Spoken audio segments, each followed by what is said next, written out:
students, welcome to Ms. Mercado, Accounting 2402. This is Principles of Managerial Accounting.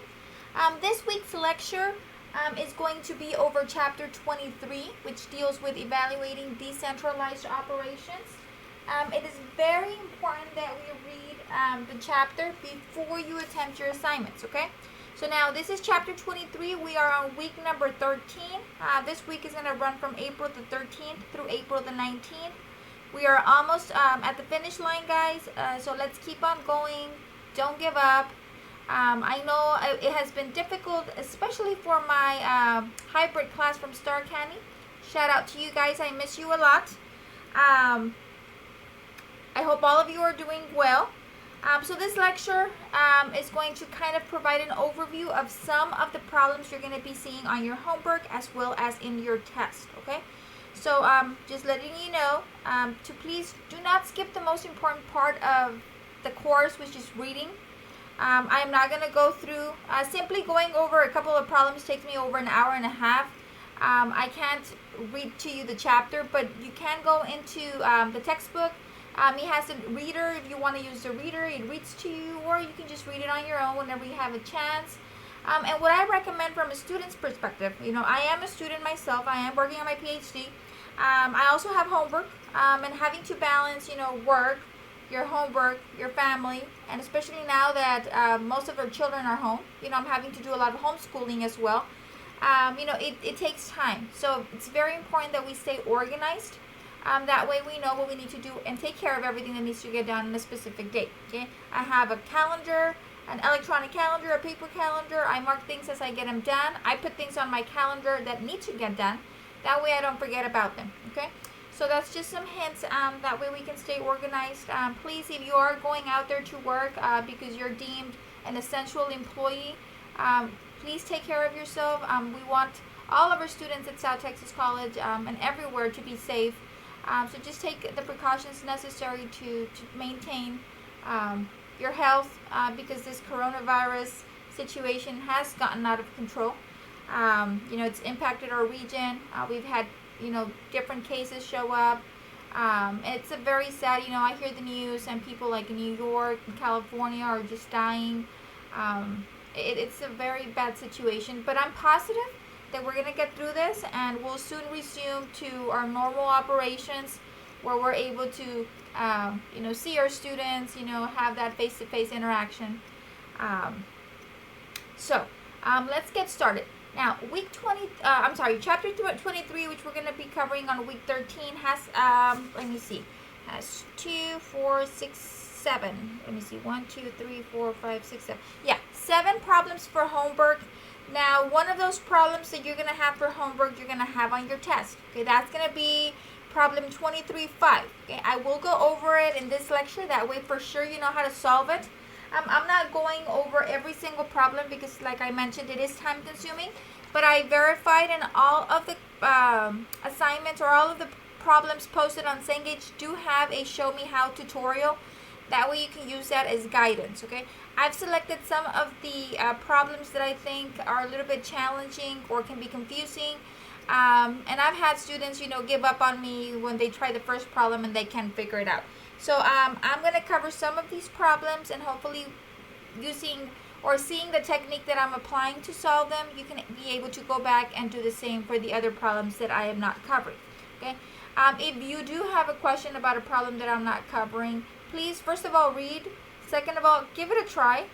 Third, send me your problem along with your attempted solution. That way I can see what you're doing, what you're not doing, and I can provide you feedback and guidance, okay? I am here to help you out, guys, okay? Don't forget about that. So you can send me a Blackboard message, an email, or you can call and text. We can set up a Zoom session, whatever it takes, okay? I am here available to help you out, okay? So let's move forward because time is of the essence. I know you're all very busy.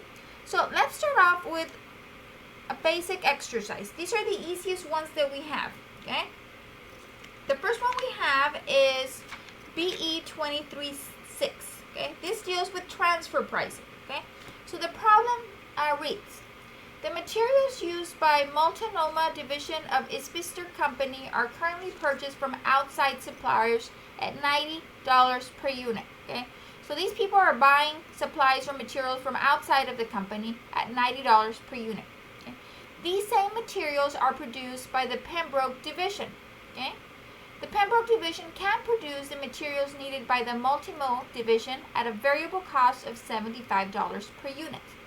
The division is currently producing 120,000 units and has a capacity of 150,000 units. Okay? So they're not producing at maximum capacity. They can produce up to 150. Currently, they're only producing at 120,000. Okay? The two divisions have recently negotiated a transfer price of $82 per unit for 15,000 units. By how much will each division's net income increase as a result of this transfer? So here we have a company. We have two divisions. We have the Multnomah division and the Pembroke division. Currently, the Multnomah division is buying their materials from an outside source. Okay.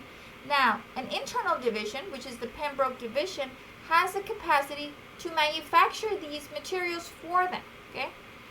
So the problem states that, the two divisions within the same company have decided and come up with an agreement, and they've negotiated that, instead of buying the materials from outside, we'll buy them from you internally for $82. Okay? And they do have the capacity to manufacture those materials because, as we stated, they have a capacity of 150,000. Currently, they're only manufacturing 120,000. So that would put them at 135,000, which is still below the maximum capacity. Okay?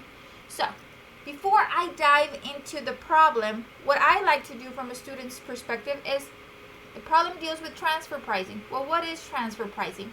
So what I like to do, and I put here an example, is I like to go to my textbook and I like to read over that specific section. So let me explain to you what I do. Okay, I'm a faculty member here. What do? First, I read the entire chapter.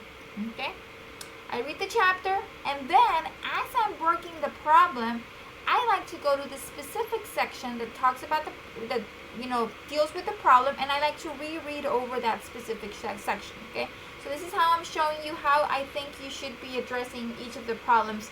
That way you're focused on that section. Okay, because sometimes it can be very challenging or overwhelming, the amount of information presented in a chapter. Okay, so once I've read everything once, now I have a general understanding of the chapter, and then I'm going to target the specific areas that the problem is discussing. Okay, so this is coming straight from your textbook.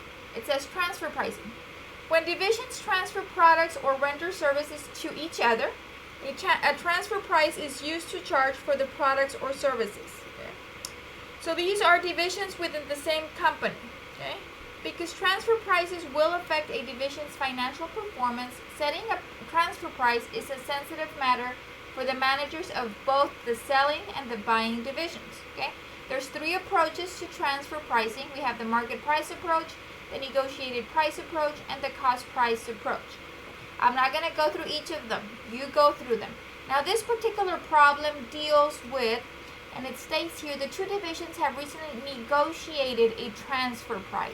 Okay, because they negotiated a transfer price, we're going to use the second method in this problem, the negotiated price approach. Okay, so transfer prices may be used for cost, profit, or investment centers.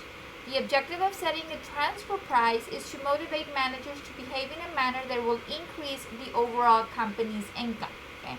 We always look at the bottom line. How is this decision going to impact the overall company's income? Okay? If it's going to affect us negatively, then we're not going to do it. Okay? Only if it has a positive outcome. Now, transfer prices can be set as low as the variable cost per unit or as high as the market price. Okay? Often, the transfer prices are negotiated at some point in between the cost per unit and the market price. Okay, so this is a diagram that's included in your book. So basically, the negotiated price can range from the variable cost all the way to the market price. And usually, the transfer price that is negotiated is in between these two. Okay. Now, this problem deals with the negotiated price approach. Okay, so we're going to focus on that for this problem. So it says the negotiated price approach allows the managers to agree and negotiate among themselves on a transfer price. The only constraint is that the transfer price must be less than the market price but greater than the supplying division's variable cost per unit as follows. So the variable cost per unit has to be less than the transfer price and less than the market price. Okay. So now I've given you a little overview of the transfer pricing. Okay. Now we have a general understanding. Now we're going to solve this problem. Okay.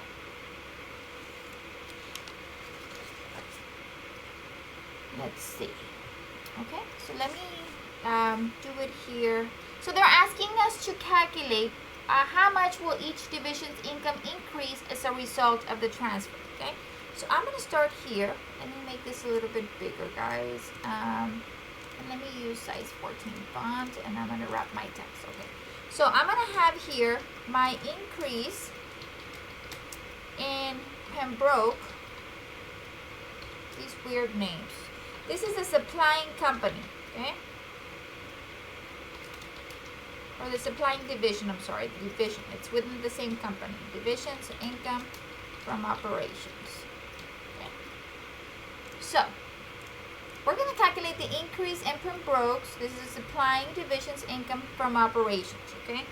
That is going to be equal to, okay, my transfer price,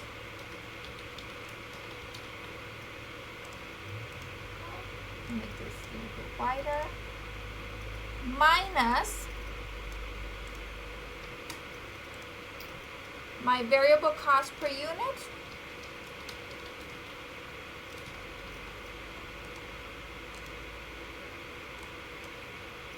make this a little bit bigger, okay, and this is going to be in one, let me put this in a parentheses. Well, I can just, never mind. I can just put the parentheses within the actual. So this is going to be within one formula, you know. So it's the transfer price minus the variable cost per unit in parentheses. And then we're going to multiply that by the units transferred. Okay.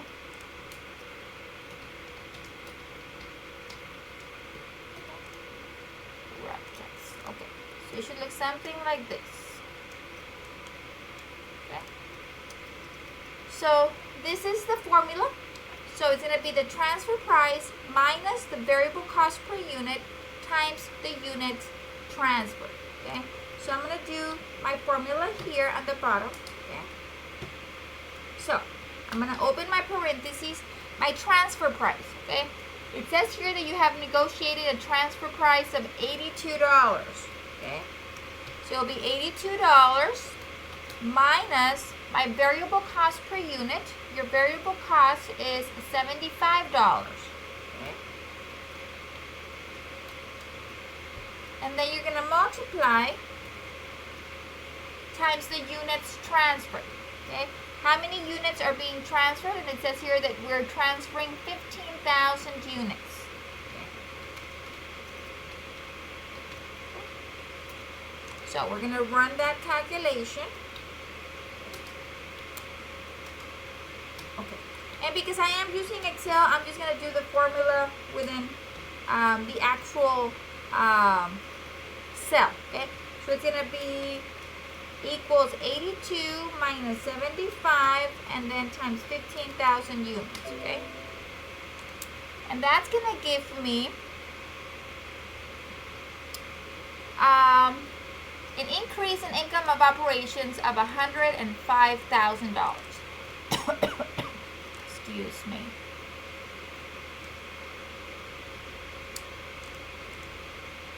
Okay, let me, maybe dollar sign. Here we go, like that, perfect. Okay, so that is what the increase in Pembroke's division income is going to increase by $105 by supplying that materials that are needed to Multnomah. Okay, so the transfer price $82 minus the variable cost per unit $75 times 15,000 units. So here it's basically saying how much money are you making? Well, it cost Pembroke $75 to manufacture it. They're selling it for $82, so they're making money. Okay, they're selling it at a higher amount. Not as high as what they're buying it, but still at a good amount. And they're going to multiply by the 15,000 units that they're selling, so their income is going to increase by 105,000.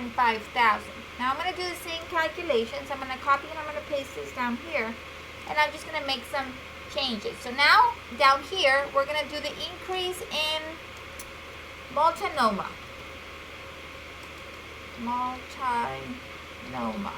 Okay, and this is the purchasing. These are the people that are buying the materials.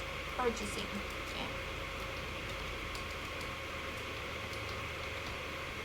Okay. Now we're going to do the same calculations. Okay. Now here the formula is going to change. Okay. Here, instead of having the transfer price, because we are the ones buying, we're the ones purchasing, we're going to have the market price. Okay. How much were you paying, or how much are these materials valued at the market? Okay. Okay. You're going to subtract the transfer price. How much are you paying now? Okay. How much were you paying before at the market? How much are you going to be paying now under this negotiated transfer price with that other division within your company? Okay. And then you're going to multiply times the units transferred. Okay. So the formula for the company that's going to be buying the materials. Okay, this is a company that's buying the materials. We're going to compare the market price minus the transfer price times the units transferred. Okay, so let's do that. My market price is, it says here that the materials are being purchased from outside suppliers for $90 per unit.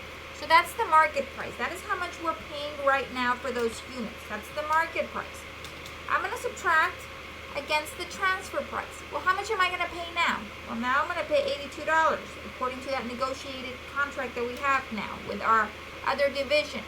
And I'm going to multiply it against my number of units. How many units am I buying from that division? I'm buying 15,000 units. Okay. So let's run the formula here. It'll be 90 minus 82, okay, times 15,000. And that gives me $120,000. Okay. So if I multinoma, we're going to purchase these materials from Pembroke, which is an internal division within my company. I'm going to make, my division is going to make an additional $120,000. So if you see here, it's a win-win situation. The supplying company, Pembroke, makes $105,000. The purchasing company, Multinoma, makes $120,000. Okay? So this is a good agreement or a good negotiation between the two divisions. Why? Well, because this company, the supplying company, has the capacity to manufacture the product, okay, internally at a better price than if they were to buy it from the external market. Okay, so the price not only covers the variable cost, but it's a little bit higher, covering some additional costs, still making them a good profit. Okay, so these are my calculations. These are my additional income that would be generated as a result of that negotiation. Okay, so the formulas differ because one is a supplying company, the other one's the purchasing company. On the supplying company, it's going to be the transfer price minus my variable cost times my units transferred. For my purchasing company, it's the market price minus my transfer price times the units transferred. Okay, so this is just a basic exercise that hopefully will help you set up the problems. Okay, read through the problem, identify the area in the book that you're going to be following, and then tackle the problem. Okay, now we're going to jump to this exercise. This is the first exercise you have. This is exercise 23-1. Okay. So when I read this problem, I was like overwhelmed. I was like, what are they wanting me to do? So because it looks overwhelming, I am going to cover it. It's not difficult. It's just a lot of information that's presented. Okay, so let's see. Here we have budget performance reports for cost centers. Okay. Partially completed budget performance reports for Garland Company, a manufacturer of light-duty motors, follows. Then they give you the budget performance report for the Vice President of Production. They give you the budget performance report for the manager for the Western Region plant. Okay? And then they give you the budget performance report for the supervisor of the chip fabrication sector. Okay? So they give you all of this information. There's some missing items that we need to figure out or calculate. Okay? So there's missing numbers. So it says here, complete the budget performance reports by determining the correct amounts for the lettered spaces. So we have to figure out all of those numbers that are missing. Okay? And B, compose a memo to Cassandra Reed, the Vice President of Production for Garland Company, explaining the performance of the production division for November. Now, I'm not really going to write a memo here because it's going to take me about 30 minutes to write, 15, 20 minutes to write a memo. And I'm not going to spend time over that. I'm just going to go over some items that we highlight from the analysis of the budgets, okay? But to me, what I'm more concerned of in this problem right now is figuring out my numbers, okay? Because without that, then you can't really analyze the production division, okay? So, what I did is I went ahead and I copied this information over here, okay? That way I can work with it. And I've highlighted in yellow all of the numbers that are missing that we have to calculate, okay? Now, when I was trying to figure this out, I was like, why are they wanting me to do the middle one before the top one, okay? So, very important. Here, we're looking at 3 different budget reports, okay? And in order to be able to solve this problem, we are required to work from the department level up to the plant level, then to the vice president level. So we're working from down up, okay? So here we have the budget performance report for chip fabrication, okay? And then from a specific fabrication, I go to a regional plant, okay? Here is the production report for the Western region. And the Western region includes chip fabrication, electronic assembly, and final assembly, okay? And then at the very top, I have my budget performance report. This is the Vice President production. And here we're looking at the Eastern, Central, and Western regions, okay? So, let's start by analyzing the chip fabrication budget performance report. All of the numbers are provided. You don't have to solve anything, okay? So this is what your starting point is going to be, okay? Now, what does this tell me? This tells me how much I'm spending in chip fabrication, okay? Very important, chip fabrication, okay?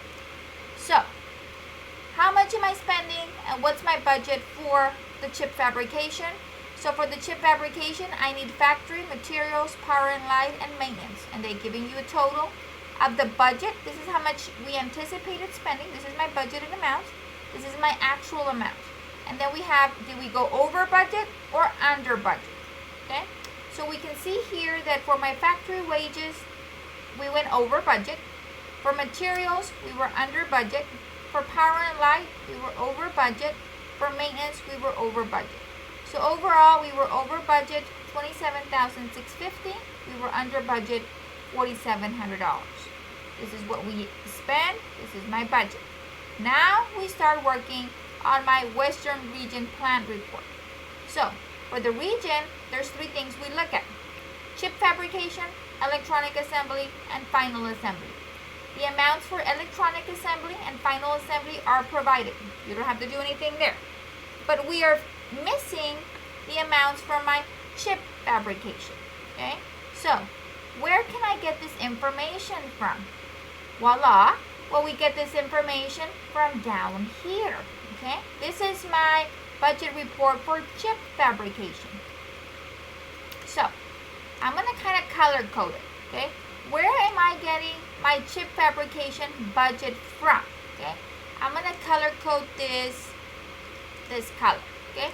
Well, what is your budget for chip fabrication? If we look down here, all of these components make up my chip fabrication cost. So the amount that we have budgeted is $275,000. Okay?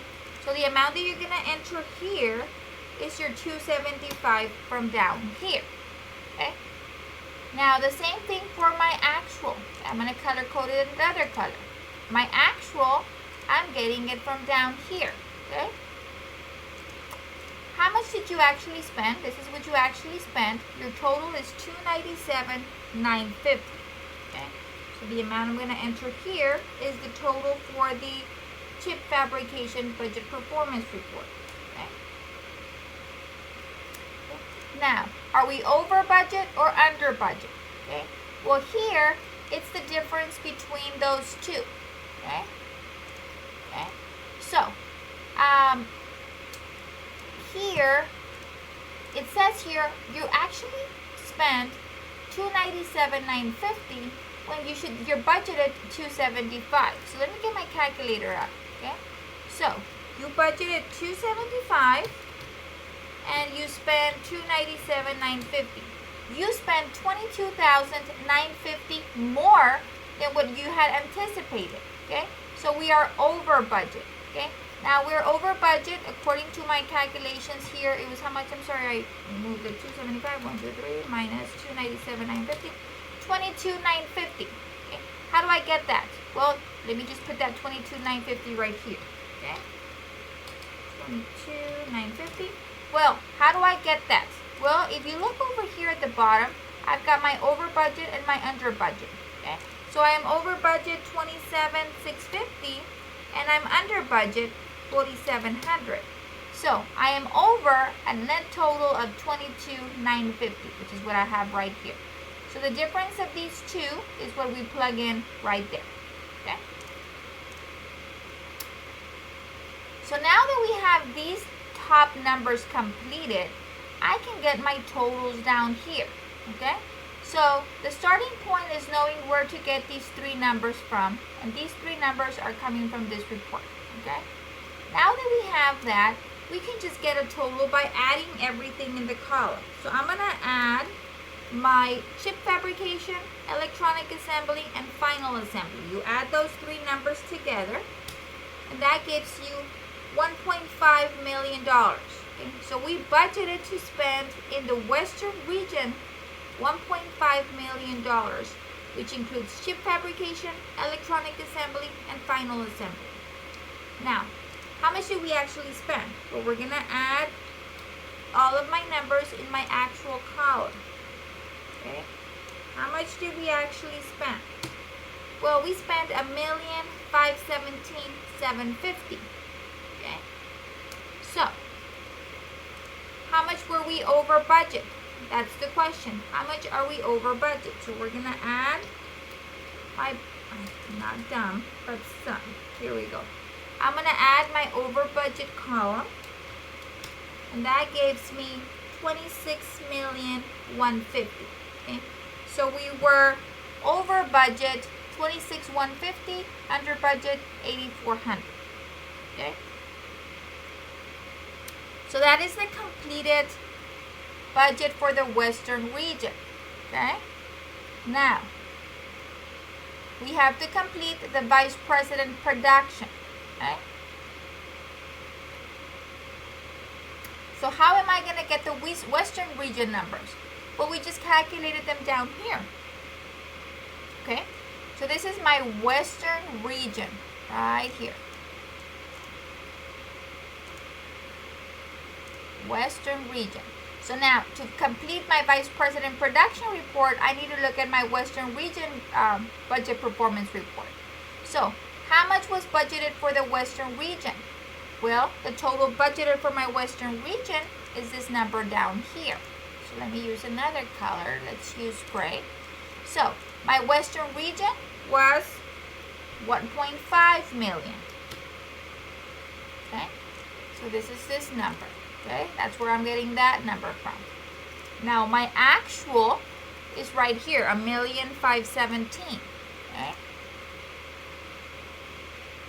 Okay, so that number is going to go over here. Okay.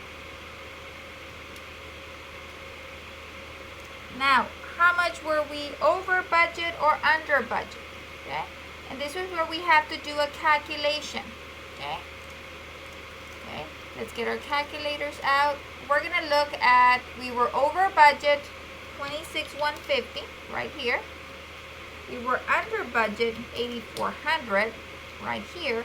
So the total amount that I'm over budget is $17,750. That is the difference between these two numbers down here. Okay. So that is coming from the difference between these two numbers down here. Okay.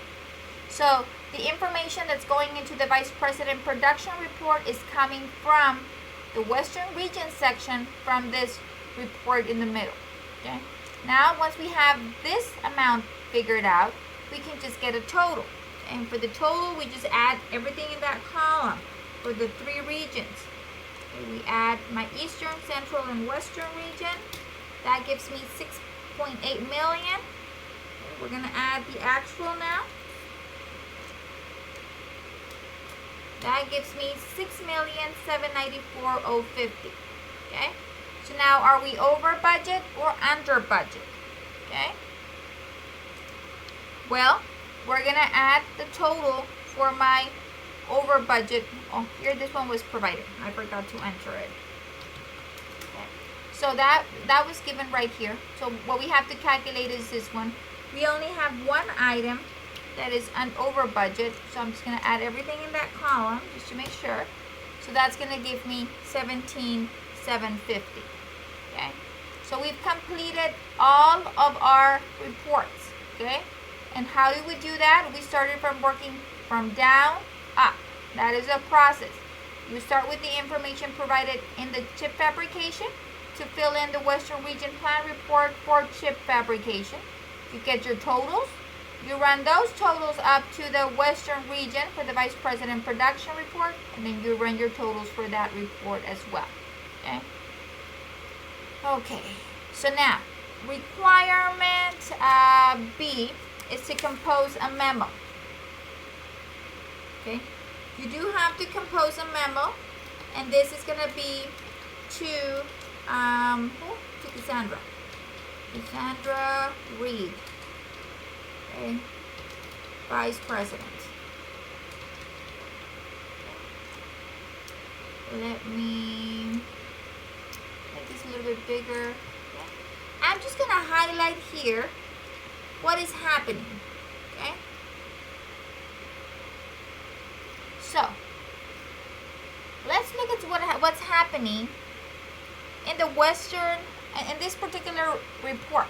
Okay. So this report gives you the budget and performance report, budget versus actual for each of my departments. Okay. So it gives you your total, which then you run over to your different revision levels. Okay. So according to this report, okay, the Eastern region is under budget, the Central region is under budget, but the Western region is over budget. Okay. So these two regions performed pretty good. They performed best than expected. Okay. We expected to spend 2.3, they spent less than that. But for some reason, the Western region is over budget. We anticipated spending 1.5 million. They spent $1,517,750, taking them over budget 17,750.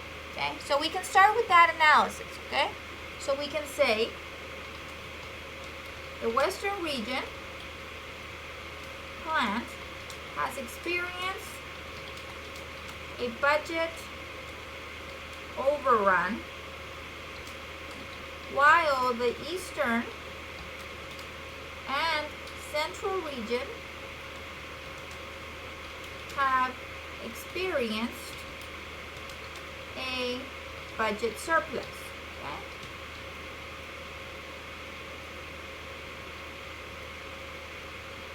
So, what is causing the Western region to be over budget? Okay? So then we look over at the Western region report. Okay? Well, let's look at chip fabrication. Chip fabrication is over budget. Electronic assembly is over budget.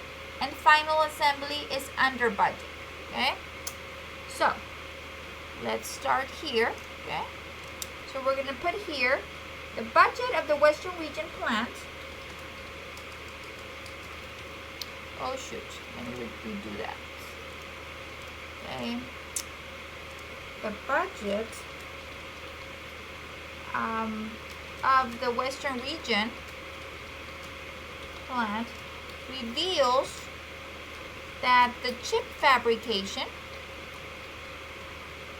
oh, I went too far, reveals that the chip fabrication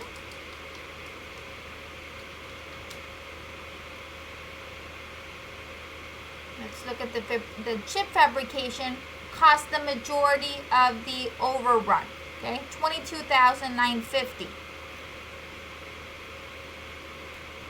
Okay. Majority of the overrun. So the chip fabrication is what causes to be over budget mainly. Okay. Okay. The budget for the chip fabrication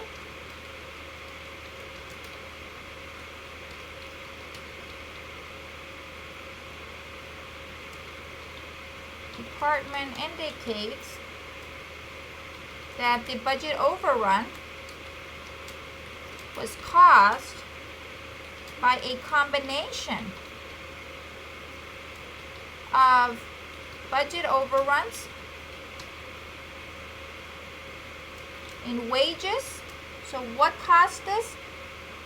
We were over in, so it says here our chip fabrication was over budget $22,950. Why? We need to look at the detail. Okay? So to look at the detail, we go to the chip fabrication budget down here. Okay? So what caused chip fabrication to be over budget $22,950? Let's look down here. My factory wages were over. My power and light was over. And my maintenance was over. Okay?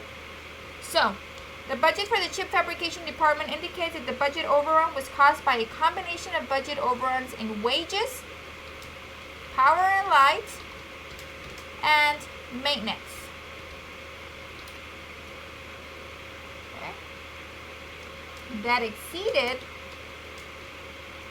a budget surplus in materials. So we did have one positive thing in the chip fabrication. Our materials was under budget. But 4,700 under budget does not compare to 27,650 over budget. So in reality, this is what caused my 22,950 over budget here. These three items minus my over budget or my under budget caused my over budget of 22,950 here. Okay.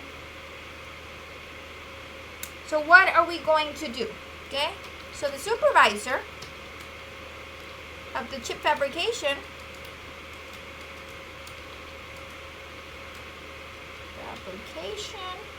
department should investigate the reasons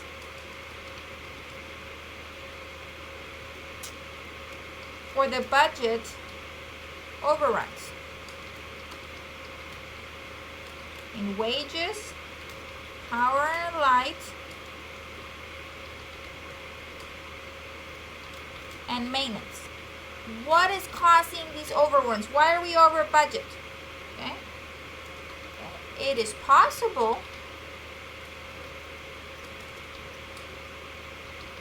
that all three of these budget overruns have the same cost, such as a need for unplanned overtime or weekend work to meet schedules.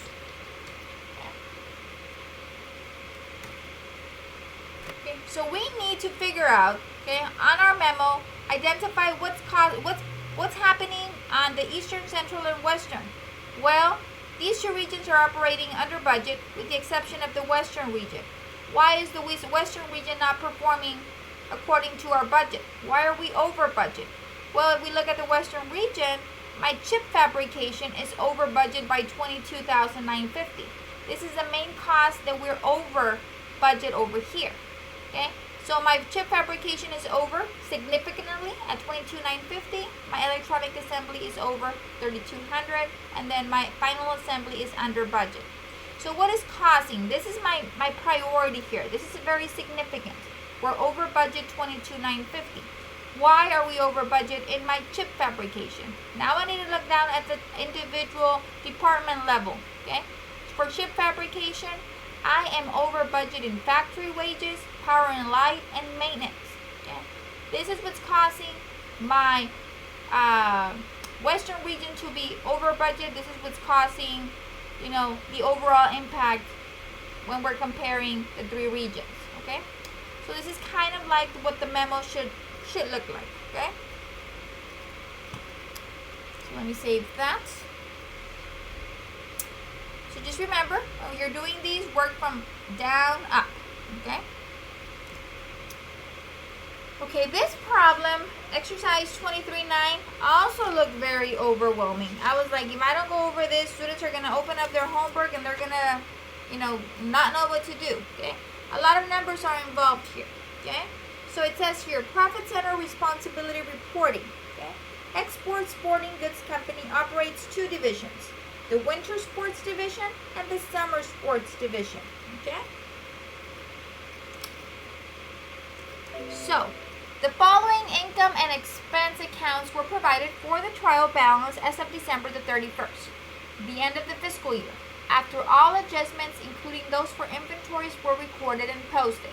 And then they give you all of the amounts for the winter and the summer divisions individually, okay? And then we have some additional items, okay? The basis to be used in allocating expenses together with other essential information are as follows. Then they give you additional information down here, okay? So, we're being asked to prepare a divisional income statement with two column headings, one for the Winter Sports Division and one for the Summer Sports Division. They're also asking you to provide supporting calculations for the service department charges, okay? Which is why we have this section down here. They want supporting calculations. How are you getting these numbers? And we'll do that right here. So I've already set up my divisional income statements, okay? We have my winter division and my summer division individually. So we're going to start off with sales, okay? Now we're going to use the information provided, okay?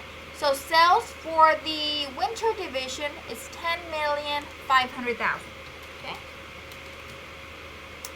My sales for my summer division is $13,600,000. So I'm just getting the information from right here, okay? My cost of goods sold, okay? Cost of goods sold for the winter division, $6,300,000. Okay. My cost of goods sold for my summer division is $7,888,000. So far, pretty easy. All we have to do is copy the numbers given to you here. Now we have to calculate gross profit. Gross profit is your, let me put that here, sales minus cost of goods sold. That way you know. So, it's going to be your sales minus your cost of goods sold. Okay? And that's going to give you $4.2 million for the winter division. And that's going to give you $5,712,000 for the summer division.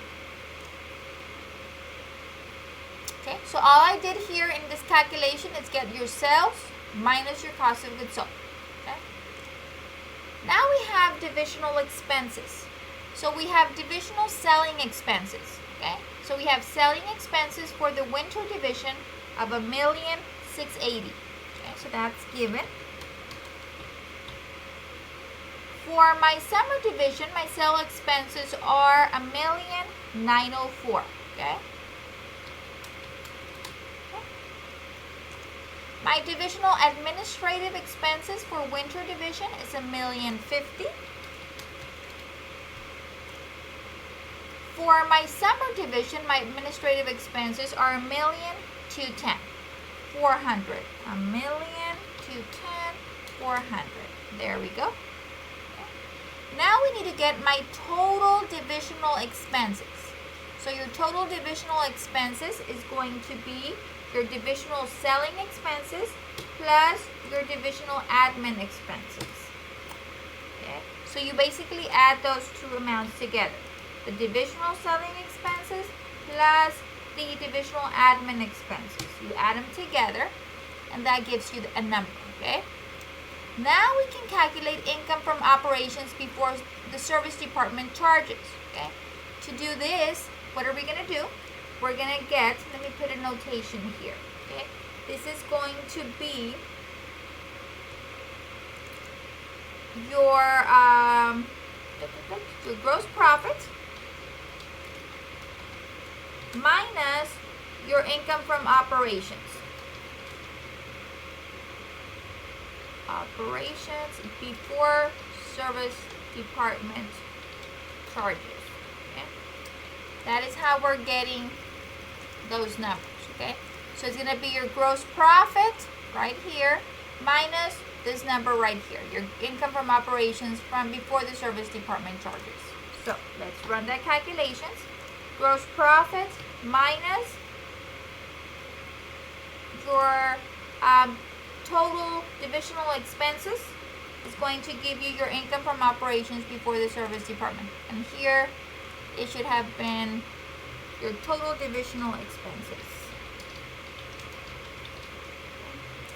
So it's your gross profit. I don't know why I'm seeing these lines like kind of like off, but so your income from operations before the service department charges is your gross profit. Let me put this in another color. Minus your total divisional expenses. Okay? That minus that will give you that 1,470,000. Okay? So that's the 5,712,000 minus the 3,114,000. So the 5,017,000 minus the 3,114,000 is going to give you your income from operations before the service department. Okay? So gross profit minus the total divisional expenses. Okay? Gives you that. Now we get to this fun part. We have to deduct the service department charges. Okay? So we have advertising expense. Now if you look at advertising expense, they did not break it out for you between the winter and the summer divisions. They just gave you a total amount. Advertising expense, 482,000. So remember that they asked us down here, they want us to provide supporting calculations for the service department charges, okay? So these are my service department charges. Let's first look at advertising expense. So for advertising expense, it says you incurred at headquarters and you charge back to the division on the basis of usage. The winter division is going to get allocated $216,900. The summer division is going to get allocated $265,100. The total of the two, if you add them together, is going to give you $482,000, which is what we have right here. Okay, 482. So my advertising expense, very straightforward. This is how it was broken down based on the data provided in requirement A. So all I'm going to do is I'm going to copy that over here. And we're good to go there. Now let's look at the transportation expense. For transportation, we spent $240,000. So, transportation expense. It was charged back to the division at a charge of $8 per bill of lading. Winter division had 14,400 bill of ladings. The summer division had 15,600 bill of lading. And so we have to do this calculation. Okay.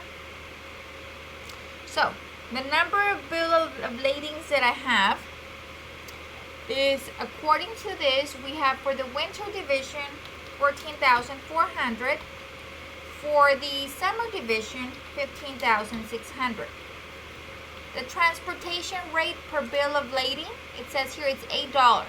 Okay, so we're going to do $8 for each. Okay, That's how much we're applying to each bill of lading. So we're going to multiply the bill of ladings that we have for each division times the rate of $8 to get my transportation expense. So my $14,400 times $8 gives me $115,200. $15,600 times $8 gives me $124,800. I'm going to add those two together, and my total is $240,000, which is what we have up here. My transportation expense is $240,000, and I'm going to allocate $115,000 to my winter division, and I'm going to allocate $124,800 to my summer division. Okay, so once I calculate it down here, I can bring it up here. The next item we have is accounts receivable collection expense, $120,500. Okay, it says here, for my accounts receivable collection expense incurred at headquarters, we charge back to the divisions at a charge rate of $5 per invoice. Winter division had 9,640 sales invoices, while the summer sports division had 14,460 sales invoices. Okay, so we're going to put the number of sales invoices for the winter division. We had 9,640. Okay.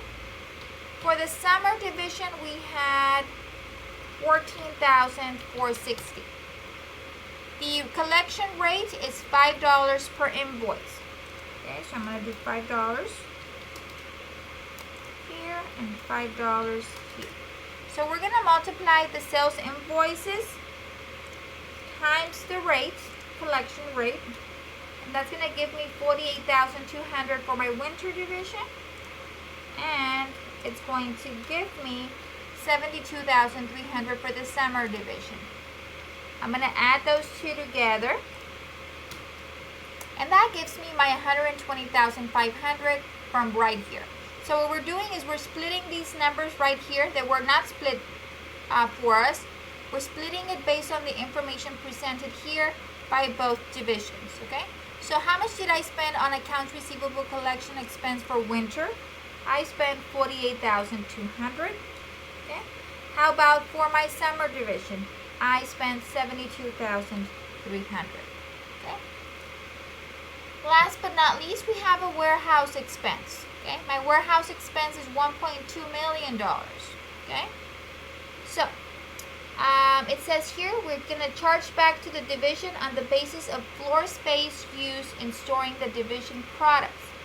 The winter division has 94,000 square feet, while the summer division uses 106,000 square feet. Okay? So, we have to calculate, if you notice on B and C, they gave you the rates. They gave you $8 and they gave you $5. In this particular item, letter D, they're not giving you the warehouse rate per square feet. We have to calculate that. Okay, so I'm going to calculate that down here. Okay, so warehouse, let me put a little, that way we follow along. And move my cursor.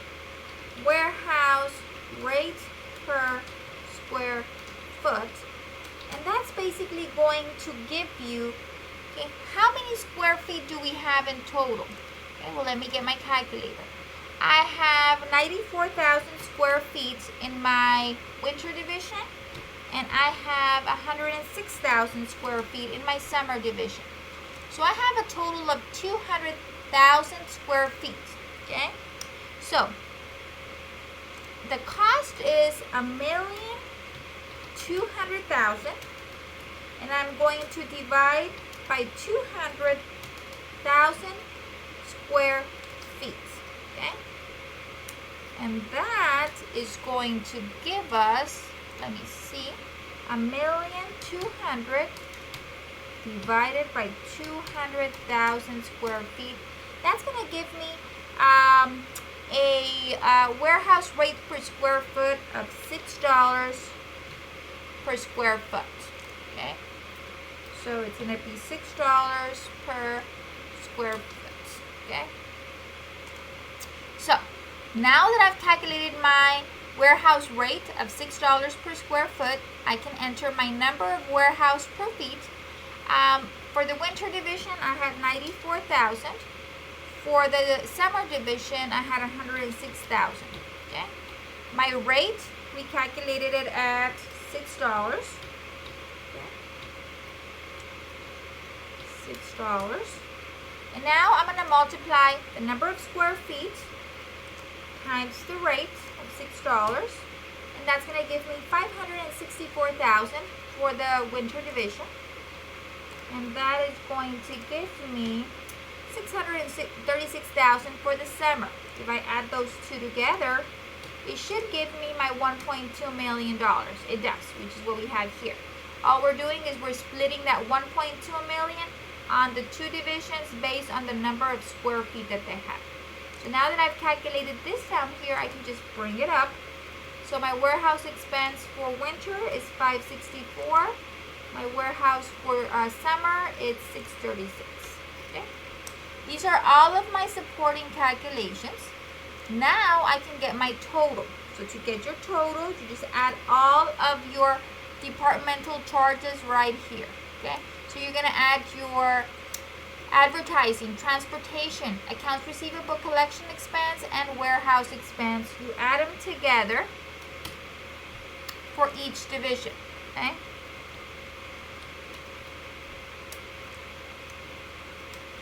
So that gives me $944,300 for my winter, $1,098,200 for my summer. Okay.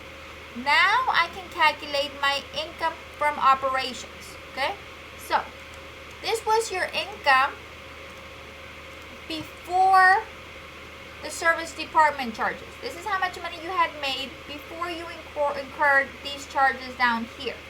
The total charges that you have are the total right there, which is the $944,300 and then $198,200.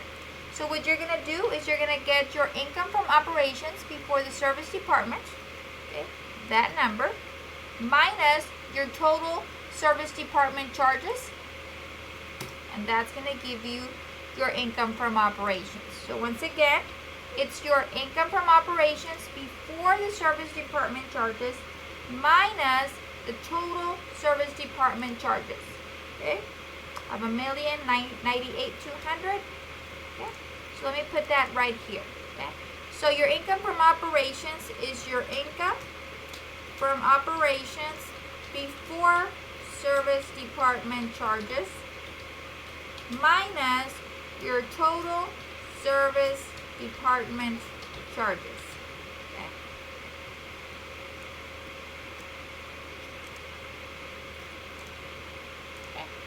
So that way you know how to calculate. So it's your income from operations before service department charges minus your total, right here, this total right here. Your total department charges will give you that number right there, which is your income from operations. Okay. And let's do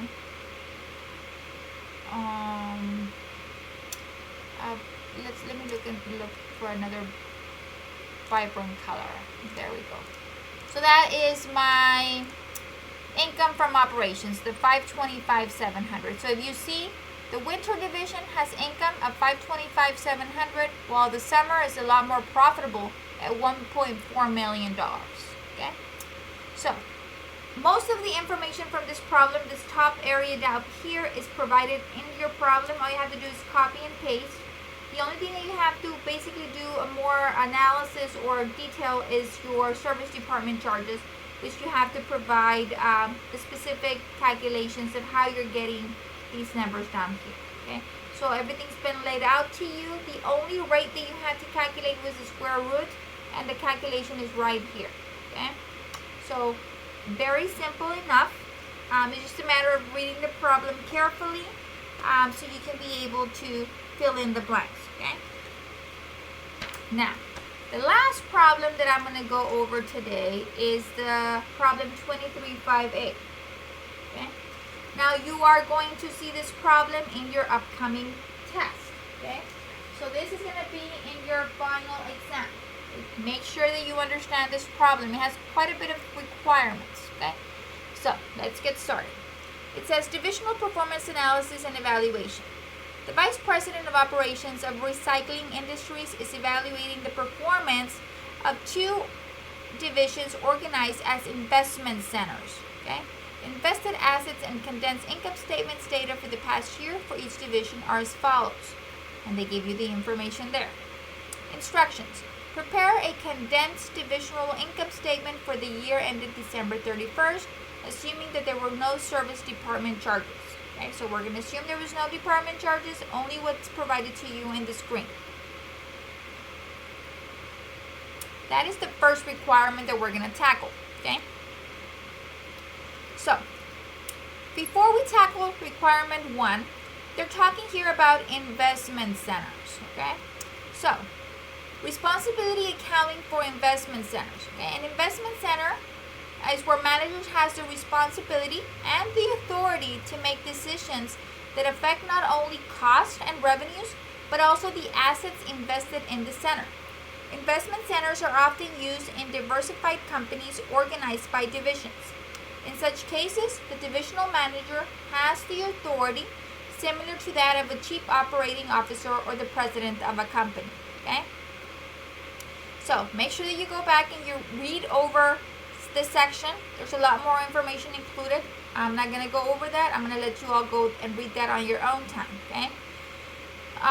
So the first requirement is to prepare a divisional income statement for the business division and the consumer division. We have two divisions, business and consumer. Okay? So we're going to start off with the sales. Okay? The sales, we have $42,800,000 for the business, and we have $56 million for the consumer. So all I'm going to do is I'm going to copy that information down here on my sales. 42,800. Let me just make these commas. Okay. We had $42,800,000 for the business and $56 million for my consumer. Okay. Cost of goods sold. Okay. Cost of goods sold, $23,500,000, $30,500,000. So let's bring that down here. $23,500,000. Okay. And $30,500,000. Okay. So now we have to calculate the gross profit. Remember, the gross profit is equal to your sales minus your cost of goods sold. That's going to give me $19,300,000 for the business division.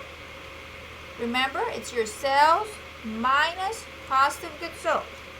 And it's going to give you $25,500,000 for the consumer division. Now we have to deduct your operating expenses. So do we have operating expenses? Yes, we do. $11,424,800 for the business and $14,300,000 for the consumer. So let's bring those numbers down. $11,424,800 and $14,300,000. Okay. So now we can calculate your income from operations. Your income from operations is your gross profit minus your operating expenses. That's going to give you income from operations of $7,875,200 for the business division. So once again, it's your gross profit minus your operating expenses. And that's going to give you $11,200,000 for your consumer division. Okay? So that is the first requirement. Piece of cake. Most of the calculation, or most of the amounts are given to you. The only two calculations that you need to do is your gross profit calculation. That one's the one that you need to do, and your income from operations. Those are the only ones that you need to do. Okay? Now let me put down here in case you didn't grasp it. Okay? So your gross profit is equal to your sales minus cost of goods sold. Okay? Your income from operations is equal to your gross profit minus your operating expenses. Okay? That is how you get these two calculated amounts. Everything else was given to you in the problem. Okay? So I hope that's helpful to you. Now that is requirement 1. Now let's look at requirement 2. It says, using the Dupont formula for return on investment, determine the profit margin, investment turnover, and return on investment for each division. Round percentages to 1 decimal place and the investment turnover to 2 decimal places. Okay? So, here we have our calculations. So, they're asking you to determine the profit margin, investment turnover, and return on investment for each division. Okay? So, here we have, to analyze differences in return on investment, this is coming from your book, the Dupont formula for the return on investment is often used. Okay? So the Dupont formula reviews the return on investment as a product of the following two factors. The profit margin, okay, which is what they're asking you here. Determine the profit margin. Okay, this is the ratio of income from operations to sales. Okay, so income from operations to sales is your profit margin. Okay, the investment turnover is the ratio of sales to invested assets. So this component right here is your investment turnover, which is they're asking you to calculate it here. Okay, so the Dupont formula is useful in evaluating divisions. This is because the profit margin and the investment turnover reflect the following underlying operating relationship of each division. Okay?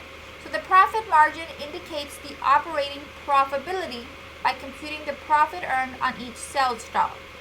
Investment turnover indicates operating efficiency by computing the number of sales dollars generated by each dollar of invested assets. If a division's profit margin increases and all other factors remain the same, the division's return on investment will increase. Okay?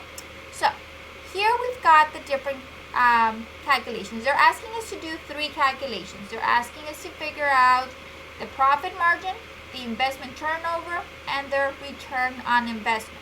Okay? So this section right here, this is going to be, let me highlight it for you here. This is going to be right here, and this is provided to you here.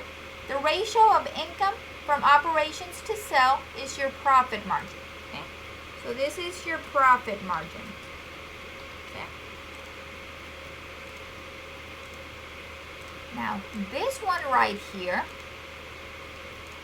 the investment turnover is the ratio of sales to invested assets. Okay? So that is your investment turnover. Okay. When you multiply those 2 factors together, that is going to give you your return on investment. Okay? Okay. So, these are the 3 calculations that we have: return on investment, profit margin, investment turnover. Okay? So first of all, let's calculate our profit margin right here. Okay? So, my profit margin is my income from operations. Okay? Income from operations. Where am I going to get that from? Income from operations. I've got $7,875,000. That's coming from down here. Okay? $7,875,000. So my income from operations, I'm going to link it over. It's going to be that dollar amount right there. Okay? I'm going to divide over my sales. Okay? Well, my sales are given right here. Okay? And I'm looking at the business division first. Okay? So my business division, I had sales of $42,800,000. Okay? So I'm calculating my profit margin. My profit margin is my income from operations divided by my sales. So if I do my formula, that's going to be the $7,875,000 divided by the $42,800,000. Let me see. Let me get my calculator. That way I can show you all. $7,875,200 divided by $42,800,000. Okay. The It gives me that 0.184, okay? Just what we had calculated. So it's going to be that divided by that gives you that, okay? Now, we're going to do the investment turnover, okay? So this is your profit margin, 0.184, okay? Now we're going to do the investment turnover, which is my sales. My sales are 42,800,000, okay? And I'm going to divide over my invested assets, okay? Your invested assets were provided in the problem. Your invested assets for the business division was 34,240,000, okay? So I'm going to put that number right here, 34,240,000, okay? Let me just format it. There we go.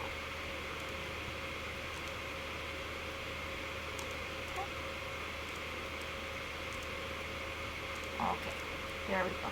So, what is my investment turnover? Your investment turnover is the 42,800,000 divided by your invested assets. So it's 1.25. Okay. So those two are your calculations for the profit margin. So this is your profit margin. This is your investment turnover, okay? Now, your return on investment is your profit margin times your investment turnover, okay? So we already have those two calculated. Now I can easily get my return on investment, okay? So your return on investment is going to be the 0.184 times the 1.25, okay? And that's going to be my return on investment on of 0.23. Now these numbers are usually given in a percentage format. To convert this to percentage, all you have to do is multiply by 100, okay? And that's going to give you a percentage. Well, actually here I don't even think we need to do that, because just by entering the percentage, it'll give me to me in percentage. Yes, it does. Okay. So, if you're working on your calculator, you can do 0.184 times 1.25 is going to give me 0.23 times 100, and that gives me 23%. Okay. So, I've calculated my profit margin of 0.184. Now, I believe that they want this one in a percentage, so I'm going to convert that to a percentage of 18.4%. My investment turnover is 1.25. That stays as a percentage. So if you multiply it, it gives you the 23%. Okay. So let's run the same calculations, but this time we're going to run them for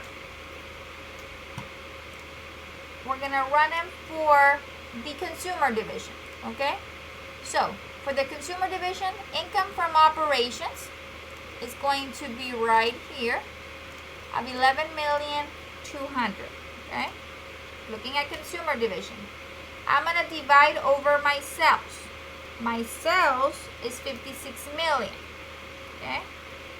So, now I can calculate my profit margin. And that's going to be your 11,200,000 divided by the 56 million. That's going to give me a percentage of 20%.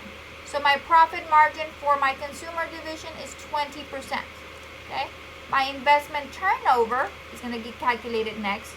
And we're going to have our sales, which is we have sales of 56 million, divided by my invested assets. Your invested assets are given over here. For the consumer division, it was 70 million, okay? So we've got 70 million.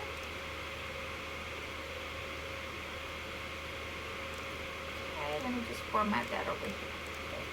So now I can do my calculation for my investment turnover. which is going to be my 56 million divided by my 70 million. That's going to give me 0.8, okay? Just to make sure there's a 0 after that, okay? So now I've got my profit margin, I've got my investment turnover. If you multiply those, then that's going to give you your return on investment, okay? So your return on investment for the consumer division is going to be your profit margin times your investment turnover. That's going to give me 0.16 converted to a decimal of 16%. Okay? So, 3 calculations are going up here. Remember, this first calculation in orange right here, income from operations over sales, is your profit margin. Okay? Your profit margin, maybe I should do this color right here. Your profit margin is 18.4. Your investment turnover is your sales over your invested assets. That color is 1.25, okay? So your investment turnover is 1.25, okay? And then your return on investment is your profit margin times your investment turnover. That gives you the 23%, okay? So let's color code this appropriately. That way we know what we're doing, okay? So the items in orange are your profit margin, okay? That's your profit margin, okay? The ones in blue are your investment turnover, okay?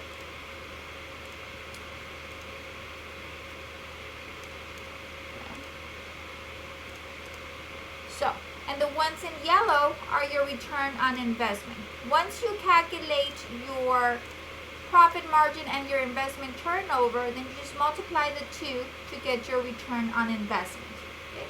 That is requirement 2. Now, all of the numbers have already been calculated or are provided to you in the problem. All you need to do is plug them in. Income from operations, that is coming from here. Sales is coming from there. And then the only item that you have to basically type in is your invested assets that are provided over here. Okay, the last item. Okay. That is requirement 2. This is what it should look like. These are your 3 answers, the one in the boxes. Profit margin, investment turnover, return on investment. Requirement 3. If management desires a minimum acceptable return on investment of 10%, determine the residual income for each division. Okay? So, for that, I went over to my section on my textbook that talks about residual income. Okay? So, residual income is useful in overcoming some of the disadvantages of the return on investment. Residual income is the excess of income from operations over a minimum acceptable income from operations. Okay? So here they're looking at money above, in excess of the income from operations. Okay? So, the residual income is your income from operations minus your calculated minimum acceptable income from operations as a percentage of invested assets, and that will give you your residual income. Okay? So I've set up the problem like this. Okay? We need to calculate your residual income for both the business division and the consumer division. That is why they're separate, okay? So let me put a border, that way we can see them separately, okay? So the first thing I'm going to do is I'm going to calculate my business division residual income. So my income from operations, okay? That is coming from requirement 1. Income from operations, 7,875,200. It's coming from there. Okay? Now I'm going to subtract, and this is the formula. Okay? It's your invested assets times the minimum acceptable income from operations. Okay? So I'm going to put that in parentheses. Your invested assets. Okay? Your invested assets for the division, for the business division, is 34,240,000. Okay? So I'm going to have here 34,240,000, and the minimum acceptable income from operations according to requirement 3, is 10%. Okay? They've given you that at 10%. Okay? And then that's going to give you your residual income. Okay? So now, let's run the calculation. So I'm just going to bring that number down. So it's the 7,875,200 minus, now let's do that calculation. So it's going to be 34,240,000 times 10%. And that's going to give you 3,424,000. Okay? So now I can just subtract the 7,875,200 minus the 3,424,000, and that's going to give me a residual income of 4,451,200. Okay? So this number right here is what I obtained by multiplying my invested assets times 10%. That gave me that number right there. Okay? So your residual income would be for the business division of 4,451,200. Now let's do the consumer division. Income from operations from the consumer division was 11,200,000. That is given. Okay. We're gonna subtract. This is the formula. My invested assets times the minimum acceptable income from operations, which was the 10% given. Well, how much is my invested assets? Let's go back. My invested assets for the consumer division is 70 million. Okay? So I'm going to get my 70 million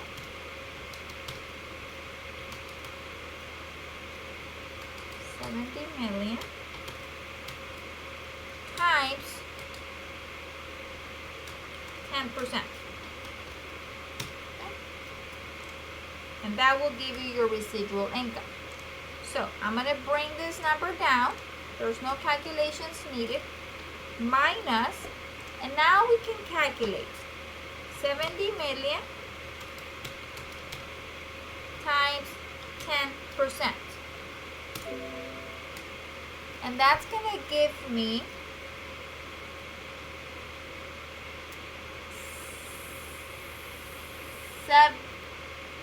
how much? $7 million. $7 million. That's how much it's going to give me. Okay?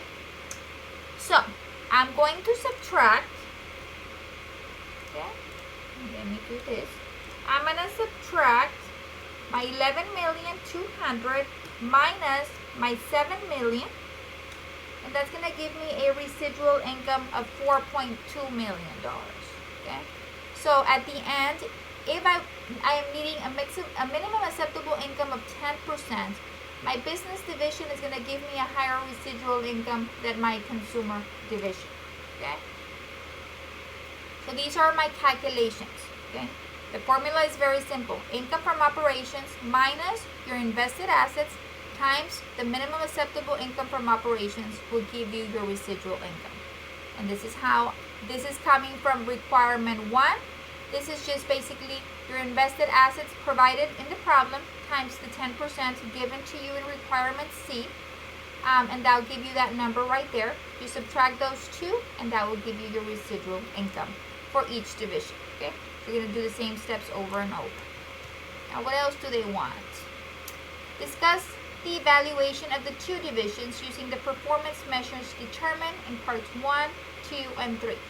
So after you're done with parts 1, 2, and 3, you have to basically analyze it. Okay? So they're asking you to analyze the information presented. So let's start by analyzing the first one. Okay? Let me do here requirement 4, right? Yeah. Requirement 4.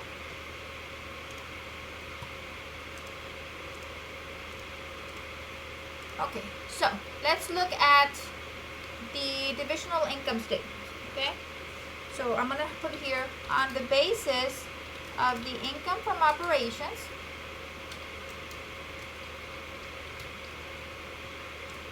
presented in the divisional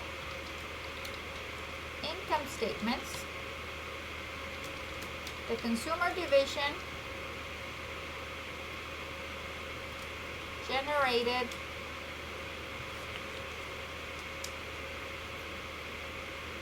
$3,324,800.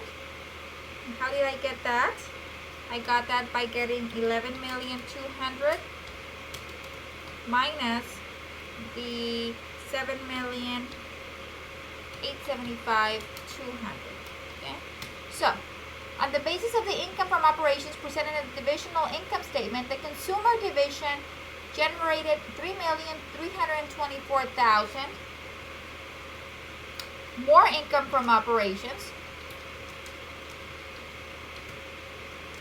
than did the business division.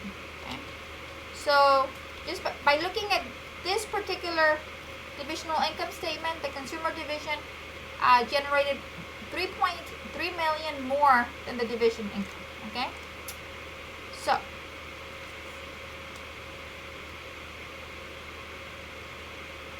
however, okay,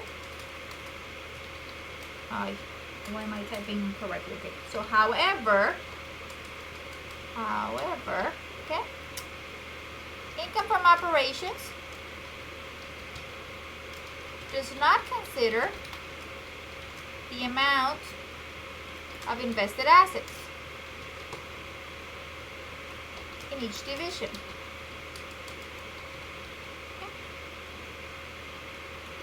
So now let's look at over here, requirement 2.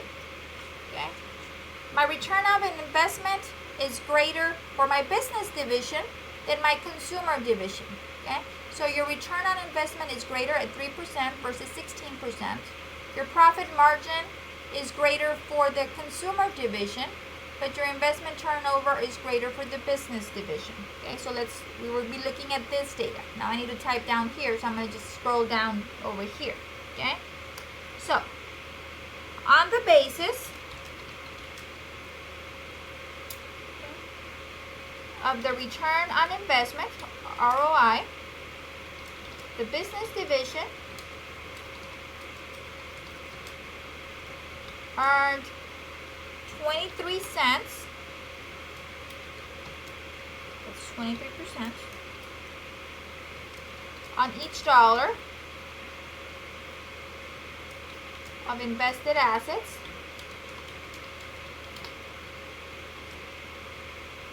while the consumer division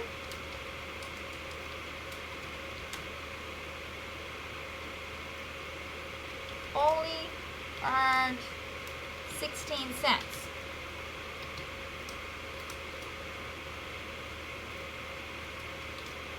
On each dollar invested. And we're getting that from our return on investment. So my business division is earning 23 cents, while the consumer division is earning 16 cents per dollar. Okay? Okay? Let's see. What else do we have here? So although the consumer division has a higher profit margin than the business division,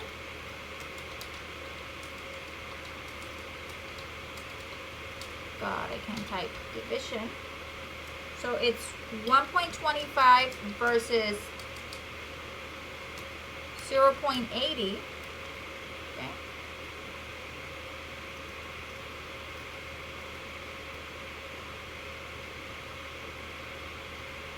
Okay, so which one are we analyzing here? Okay, I skipped analyzing profit margin. Let me first analyze the profit margin. Okay, so let me see here. Let's first analyze, I just hate scrolling. Let's first analyze the profit margin. So my consumer division has 20% versus my business division 18.4. Okay, so although the consumer division has a higher profit margin,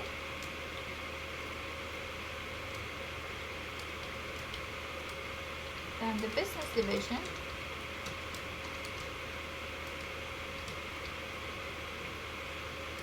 so this is where we're comparing the 20% versus the 18.4%. The business division has a higher investment turnover, 1.25 versus 0.80, which generated its higher return on investment.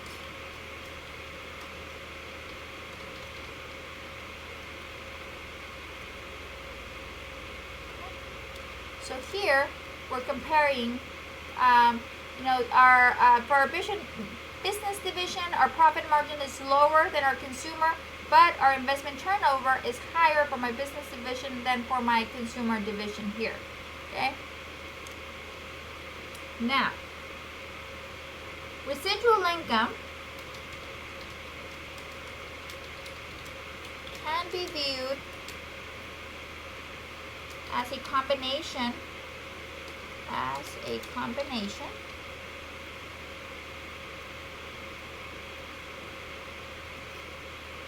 of the preceding two performance measures.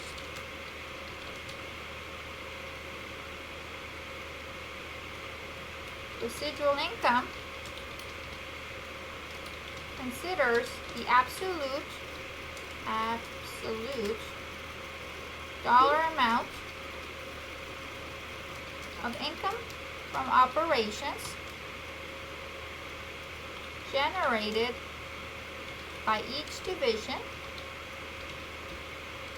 and also considers a minimum return on investment to be earned by each division.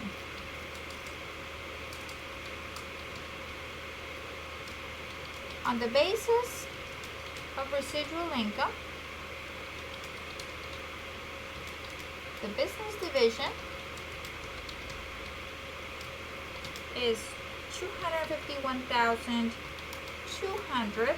And how did we get that? We got the $4,451,200 minus the $4,200,000.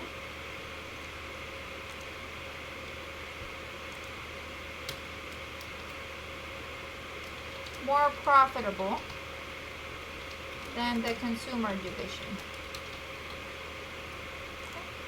And how are we getting that? Well, here we're comparing the business division after the 10% calculation of the minimum acceptable income of operations. We had residual income of $4,451,200 when the consumer division had $4.2 million. So according to the residual income calculation, the business division is more profitable.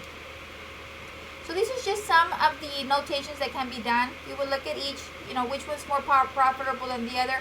Each of them, there is no direct measure that will give you, it just depends what you're looking at, okay? Are we looking at the profit margin? Are we looking at the investment turnover? Are we looking at the return of investment, okay? As you notice, some of these components, some of them are better in one division than the other, okay? Am I looking at profit margin? Well, if you're looking at profit margin, then the consumer division is better. Am I looking at my return on investment? If you're looking at the return of investment, then the business division is better. Am I looking at my investment turnover? If you're looking at your investment turnover, then the business division is better. Am I looking, or am I interested in the residual income? If the residual income factor is being incorporated, then the business division is better. Okay? So these are just a variety of measures to analyze and evaluate the divisional performance of an organization. Okay? You compare them together, and then you make a decision of how they're performing according to each other. Okay? So you are going to see something like this in your test. Take it one at a time. Complete the first requirement because you need the first requirement to be able to calculate the second requirement.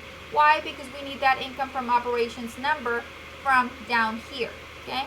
After you calculate the requirement number 2, Then you can move on to the requirement number 3 and then calculate your residual income. And then once you're done with that, looking at all those 3 prior requirements, you can analyze each of the components. Okay? So you are going to see something like this on your exam. Please, I want to emphasize, if you have any questions about your homework, do not hesitate to reach out to me. Stay safe, read the chapter. Look at those short videos on Cengage, the Show Me How videos. They're very helpful. I recommend that you listen to them once before you actually try to work out the problem. Okay? Now, I've had students email me or call me on a Monday, Miss, I'm lost in my homework. They haven't even completed the quiz yet. My recommendation is that you read, you review the PowerPoint. After you read and then you review the PowerPoint, then you do the quiz. Okay? After you do the quiz, then you listen to this lecture that you're listening to. You listen to this lecture, and then you go into Blackboard, you listen to the Show Me How videos, and then you start working on your homework. Okay?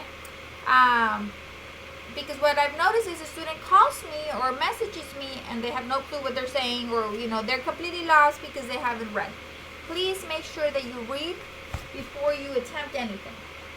Stay safe, and I will continue posting these videos. I hope they are helpful to you in helping you complete your assignments. Okay? I wish you the best. I miss you all very much. Take care.